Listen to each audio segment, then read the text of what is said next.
Today வீடியோல HTML tables and HTML forms பத்தி பார்க்க போறோம். ஃபர்ஸ்ட் HTML டேபிள்னா என்ன? டேபிள் யூஸ் பண்ணி ரோஸ் அண்ட் காலம்ஸ் ஃபார்மேட்ல டேட்டாவை ஷோ பண்றதுக்கு யூஸ் ஆகுது தான் HTML டேபிள். இப்போ எக்ஸாம்பிள் பாத்தீங்கன்னா school mark list, time table, product price list.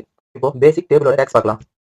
Table வந்து டேபிள் கிரியேட் பண்ண, TR னா டேபிள் ரோ, TH னா டேபிள் ஹெட்டிங், TD னா டேபிள் டேட்டா, கேப்ஷன் நம்ம டேபிள் கொடுக்குற டைட்டில். இந்த பேசிக் டேக் வச்சு எப்படி ஒரு டேபிள் கிரியேட் பண்றது பார்க்கலாம். நான் ஆல்ரெடி ரெடி பண்ணிருக்க டேபிள் வந்து ஷோ பண்ணி காமிக்கிறேன் பாருங்க. ஃபர்ஸ்ட் டேபிள், இது டேபிளோட ஸ்டார்டிங் டேக். டேபிள் கிரியேட் பண்ண யூஸ் ஆகுது. நெக்ஸ்ட் பார்டர் 1, டேபிளுக்கு பார்டர் ஷோ ஆகும். நெக்ஸ்ட் கேப்ஷன் யூஸ் பண்ணி தான் டேபிளுக்கு டைட்டில் ஆட் பண்ண முடியும். இந்த டேபிள் டைட்டில் வந்து பாத்தீங்கன்னா student marks. Next TR table row, ஒவ்வொரு ரோ கிரியேட் பண்றப்போ இதை யூஸ் பண்ணி தான் கிரியேட் பண்ணுவோம். நெக்ஸ்ட் பாத்தீங்கன்னா TH னா டேபிள் ஹெட்டிங். இது காலம்ல ஹெட்டிங் கிரியேட் பண்ண யூஸ் ஆகும். டிஃபால்ட்டா போல்ட் அண்ட் சென்டரா வந்து இது ஷோ ஆகும். நெக்ஸ்ட் டேபிள் டேட்டா, டேபிள்ல ஆக்சுவல் டேட்டா வேல்யூஸ் ஆட் பண்ண யூஸ் ஆகுது. இப்படி தான் ரோஸ் அண்ட் காலம்ஸ் யூஸ் பண்ணி ஒரு டேபிள்ல டேட்டா வந்து டிஸ்ப்ளே பண்ணனும். இப்போ இதோட அவுட்புட் பார்க்கலாம். ரைட் கிளிக் பண்ணி ஓபன் ப்ரௌசர் கொடுங்க.